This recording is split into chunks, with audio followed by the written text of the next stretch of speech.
Hi, it's Sandy Parker. Welcome to Crafting for Almost Everyone. Today is our 6th day. I'm pretty sure it's our 6th day. Yep, our 6th day of DIY week. And today we're going to be making our bow jig. Now this is what a bow jig looks like. I'm going to hold it up to the camera so you can see. Usually it has spaces every ½ inch, and you can make your bow. This is the loop of the bow that goes around those. So you can make your bow as small as a ½ inch bow, or as big as, this is a 3.5 inch wide bow. So I decided that why couldn't we make our own bow jig? And I was at the Dollar Tree, because you know, that's the only place I've gone since I've been out and about. And I found this block of Styrofoam for $1. It's supposed to be used for flowers, but I've tried it and it works. And what I've done, I've made quite a few holes in here just to play with it, but I haven't actually made the ones that the real holes, because I'm doing mine an inch apart, and then at the very end I'll do them a ½ inch. But what I did is this: I made an additional hole for my friends who only have the use of one arm, that they would be able to still do this. At least I think that this will work. So what I did was I took a ruler and I lined it up at the 1 inch mark. I started at this end, and I just played around at the other end. And I made my kind of fake hole, and all you have to do, it's so easy. You just push your dowel in, pull it straight back up, because you don't want to mess up your styrofoam. Keep in mind, it's only styrofoam, so it's not going to be as durable as wood. Although I do, there's a man who made my magnets or my magnet separator for my Misty. I hope it's okay if I do this while you guys, I'm going to turn it around so you can see me do it. There's a man that made my Misty magnet separator. His name is David. He said if you're interested in having him make a bow jig for you, that he would be happy to make one. So I will put his email address in the comments so that you have them. He's a very nice man. Okay, I'm going to stop at the ½ inch here, and I'm just going to go an inch apart.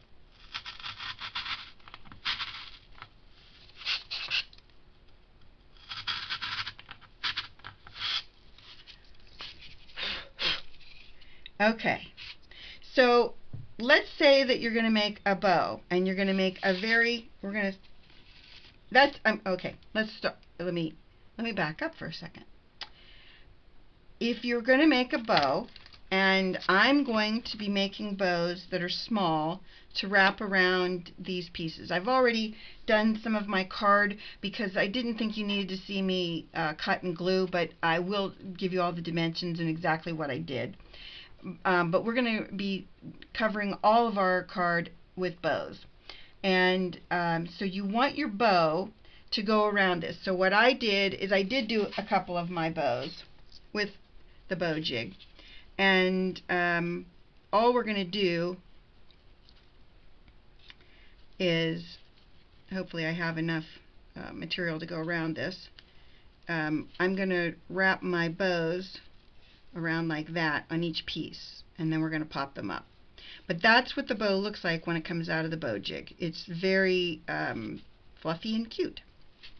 And I will also, I'm going to hold this up for you. This is the diagram and the information on how to make a bow. Hopefully I can hold it there for long enough that you can kind of look at it and see. But I will write the directions that she has up above. When I bought my bow jig, she sent this to me. It's, I guess, standard bow. Didn't know. Okay, let's practice. When I did mine, I did a ½ inch bow. So that would be putting the dowels in the closest 2 slots. Okay. I'm going to be using, for this one, light blue ribbon, because I've already done the other colors. I'm going to put that right there so you can see what I'm doing as I do it. You're going to take your ribbon, and what you do is you wrap it around the back. Now hold on. Sometimes I get confused when I watch. Oh, I know why. What you're going to do is you're going to go around the back, holding the left side. You're going to go across, hold the left side down. You're going to go underneath. Oops, excuse me. It's really hard to do when it's this 1/2 inch size bow. You're going to go underneath like that, in between your 2 dowels. Then you're going to squeeze it a little bit. Then you're going to go over the top like that. And then you're going to take it under and go through the right side like this. Then it's really important that if you want to line things up, this is the back of your bow. You want to line things up before you pull it tight. And you really want to pull that tight because that's what's going to make your bow look pretty. And there is our little bow. Now, I don't think that I pulled it tight enough, so I'm going to put it back on the dowels. If you try and pull it now, it's going to pull the bow out. So I'm going to put it back on the dowels. I will say, although I'm going to do it over. It's just easier. I will say this. When I made this, I didn't think it would shed as much as it did.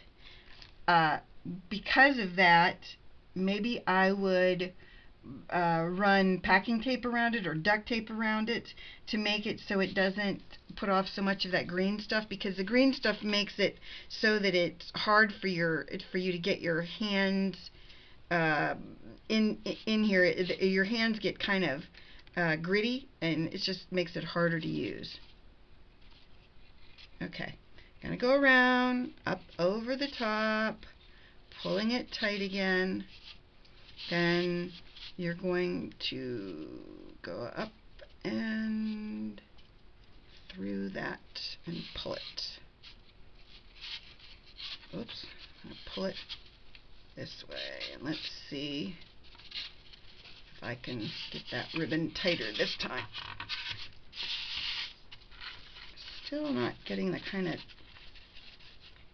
I like to have that center kind of there, pulled in looking. That looks better, or not. You know, I told you this could be a fail. I'm going to make a bigger bow and see if the bigger bow, if it works better with the bigger bow.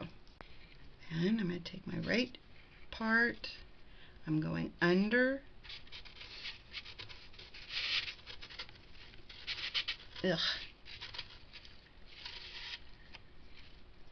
and over, like that, and then I'm going to put it under.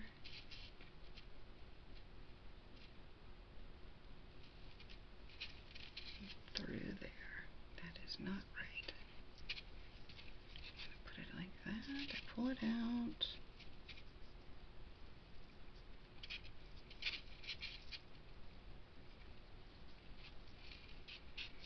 Okay, I got it this time.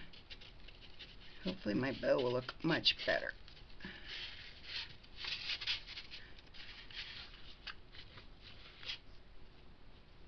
Better bow. That's how you do it. So let's try the 1/2 inch bow. That's really what I want. Oops. I'm going to move it down here because I've already kind of messed with those.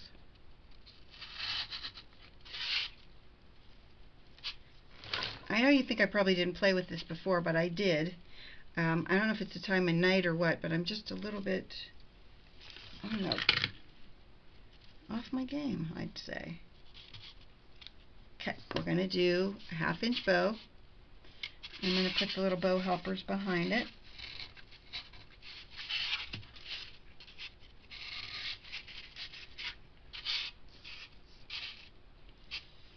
Then you're going to go under with the right and through the center. Pull it through. Then you're going to go over the top. Then when you tie it, you're going to pull your right side over and go under and pull it. Just like that. And let's see if I can get it.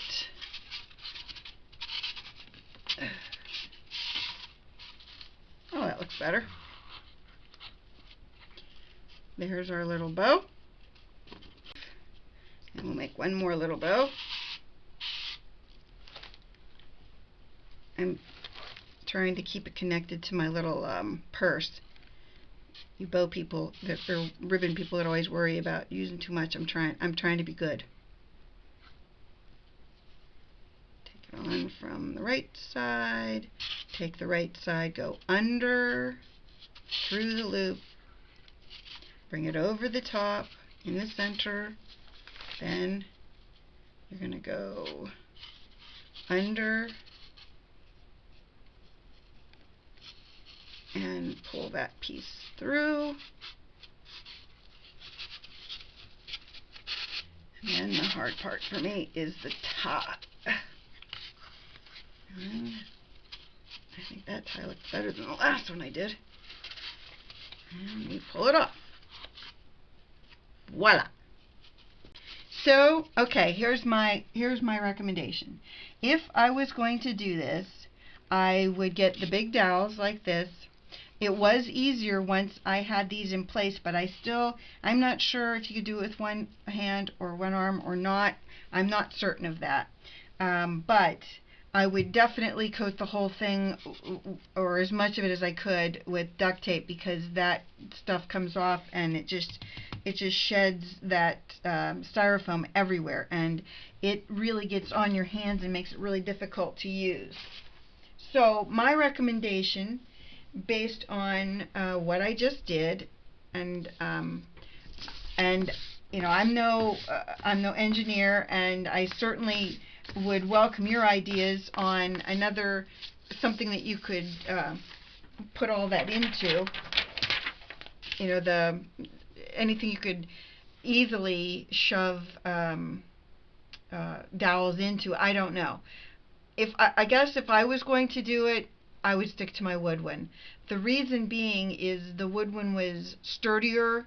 I didn't have to worry when I pulled it that that anything would bend in. Whereas with this one, if I pulled it too hard, I was afraid I was going to ruin my my stability of my piece.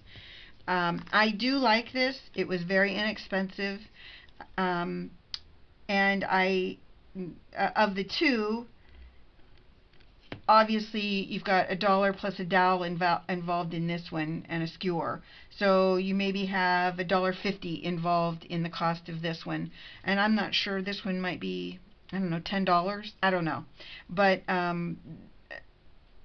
to me, the hassle of this didn't, just the grittiness and stuff, I'm not sure I loved it. So that's my 2 cents on my DIY. I'm willing to admit when I fail, and I think that one is kind of, it's not a total fail because you can still do the bows, but honestly, it's not great. I decided today we're going to do a card that is 5 inches tall by 7 inches across, so it's actually 10 inches by 7 inches. Got that? And what we're going to do, I thought it'd be fun if we would make a very similar card to the one I made that was primrose petals, but this one's going to be a little bit different because I'm going to stagger bows the whole up and down the top of it. And how I made my pieces is I my cardigan was 5 inches. So the blue pieces are 4 3/4 inches by 1 1/4 inch. So it's 4 3/4 by 1 1/4. Then the brown piece is 4 1/2 long by 1 inch. Of course, this will be in the comments. You know I always put everything in the comments. Except for this centerpiece. What I wanted to do is I wanted to have 5 pieces, and then the centerpiece I wanted to be 1/4 inch bigger. So this is a 1 1/2 inch piece and a 1 1/4 inch piece. The length measurements are exactly the same. So let me just attach this one. I'll show you how I did that on one, because I don't want you to think that I'm not going to show. Oh, look how I did that. My tape runner upside down. Same story every time. I should put a little arrow on it. I think I'm going to do that right now. I'm going to put a little arrow on there that points down, because I always get confused by that. There you go. Now I'm not going to screw this up anymore. Look, a little arrow down. Watch how many times I screwed that up in the future. And I still have grit, even though I laid all this paper down. I don't know if you can tell that I laid paper all over this, but I laid all this paper down knowing that I was going to get that grit everywhere, and I thought it would be easy to just pick it up and go on. What you're going to do is you're just going to, hopefully my head won't be in the picture, you're going to center these top and bottom, side to side. That looks about right. I got cut off, so I thought I'd do that last bow again with you. We're going to go around. Trying to do with that purse thing really makes it inconvenient. Okay, going around, taking the right, go down through the middle, up over the top. Then you're going to bring the right part over the left, and you really yank. This is why I wonder if that other one will work, because with this kind of ribbon, it's really difficult to get it to really tie tightly. Okay, I think I got that one finally. Remember I said I didn't know why I don't use my bow jig. You know, I love the last couple days I was doing so good, making such great bows. I think this is why. I think it was because when I tried to do little bows, I had trouble with consistency. But that could be a lie. You never know. Alright, now see how cute these bows came out, these little green ones? I don't know why. You just don't know. So my plan was this. I'm going to have them go like this, so that the green ones are just red one, green, blue one,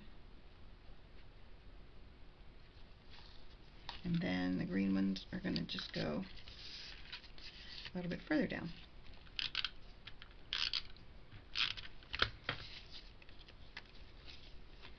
And this one is going to be really scary because I didn't have much extra ribbon to work with, and so it is just literally going to go over the back. I don't even know if I'm going to have enough to go over the back. I guess I did. Okay. Well, I gotta put a little bit more tape runner down on that side right there if I'm gonna wanna have that little piece work.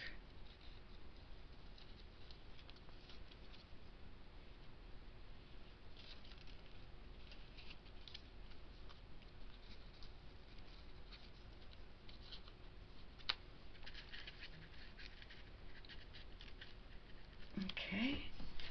Last but not least, should have taken us no time to do this, but unfortunately I had bow dilemma.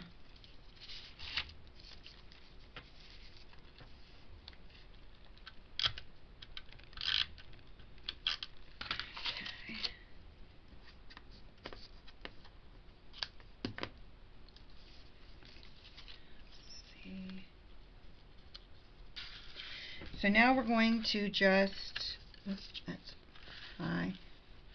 We're going to go like this. So our bows are going to stagger like that. Oh, that one has a little hanger-oner. So then we're going to put some foam tape under these. Okie doke. Now, the order they go in is they go green like that. So my green on this side. Oh, I got a dowel in there. Wondered what was making it do that. I'm going to take this one and go as close as I can, but still leaving some room on the right edge. This is a very simple card. It's it could be for anything, but I'm going to make it a thinking of you card. Next up is our blue. I didn't want to put the green and the red together, you know, like side by side together, because I thought that would look too Christmassy. I hate that blue bow. I'm not going to whine about it. I'm going to do the same from the other side so that I know exactly where to place my center one. It's always easier for me, I don't know for other people, but it's always easier for me to start at the edges when you're doing something like this where you're trying to center up a piece. It's always easier to go center or edges in, and then then the centerpiece kind of lines itself up. You don't have to do anything really to get it to be in the center, because you've already created the center spot for it, so there's no guesswork. I don't know if that even made a lot of sense, but it sounded good to me. Ugh, sticky.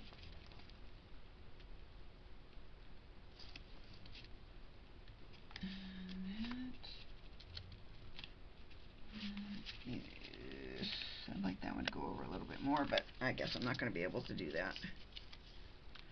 Those blue bows are ugly. Could not get them to tighten. Like every other bow is tight and looks nice, but those ones could not get them to work. I don't know why. Now see how easy the center one. Okay, it just stuck itself down.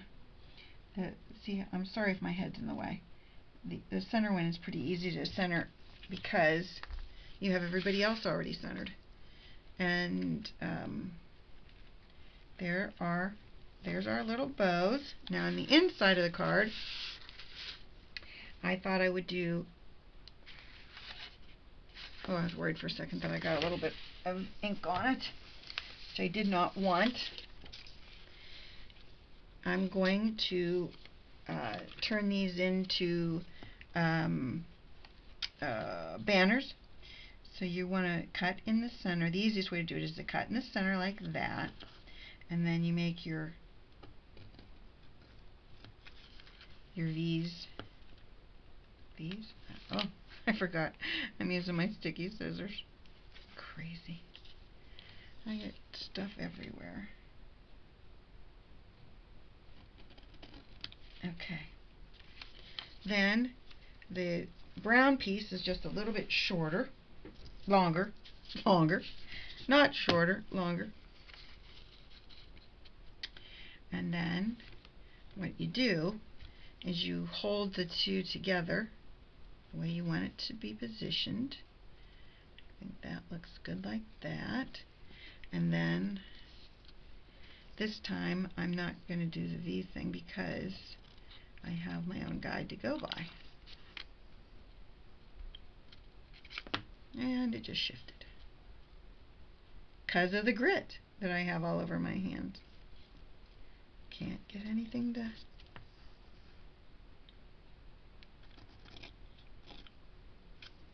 Nope. There we go. Oops, I need to go a little bit to get my point exactly right. Okay.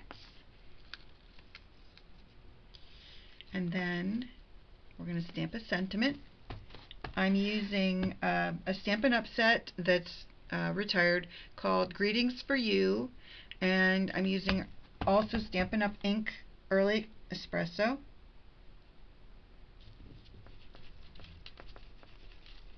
I like this stamp set. It kind of reminds me of little kids, the way the little dots are in the ends. It's just kind of cool. Then I'm looking for my little arrow.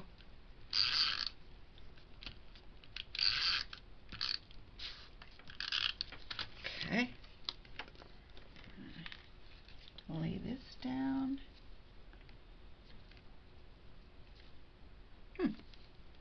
Almost have that right. Almost. There we go.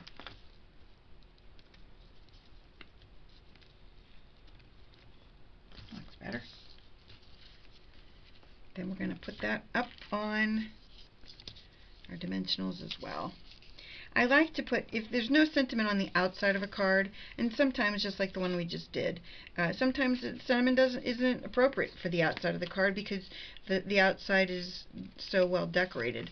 I could have just put my bows in the top part of the card and then put my sentiment on the bottom part of the card, like, you know, popped it up over all of my lines of cardstock, but I just thought it would look better if I did it in the inside of the card. It's a personal preference thing, I think. Everybody likes to do things their own way. Oh my goodness, I'm attached to this. I may never get out of this alive. Somebody will be looking for me weeks from now. I'll be adhered to this sticky stuff. My editor-in-chief and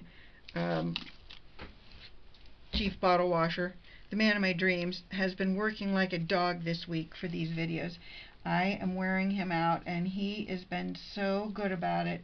I can't imagine the hours that he's put in with the mistakes I make. You can't imagine how many mistakes I make. Maybe you can. But even in post-production things, I make so many mistakes. It's ridiculous. Okay, so here's our bow jig and our card. If I had to tell you, I would probably not go with this just because I don't know if you can see all the stuff that comes off of it onto your fingers. It's just I don't know. If you can think of another idea of something that you could easily press wood into, maybe you could put it in the comment section, but I personally think that the wooden one is the way to go. It's just, you know, it's not that much of a difference financially, but I think the benefits really outweigh the disadvantages on it. I hope you like our card, and I hope you will tell your friends through social media, Pinterest, Facebook, Twitter, about our site. I so appreciate what you've been doing, and I hope you'll subscribe. There's the thumb, and please give this a thumbs up, and let me know if you'd like any other videos, any ideas that you have, or any suggestions for things you'd like to see. Tomorrow, unfortunately, is our last DIY day, and it is one that's St. Patrick's Day focused, and it is making our own stencil and putting it into action. And we're going to be using it hopefully in a different way than you've normally seen stencils work. And I hope you really did like this video. I'm sorry that my bows are not consistent. The green ones look great, the blue ones not so much. It really does make a big difference, the material you use in your bows too. I will tell you that. So thank you so much for watching, and I hope you'll still stay tuned tomorrow. Bye-bye.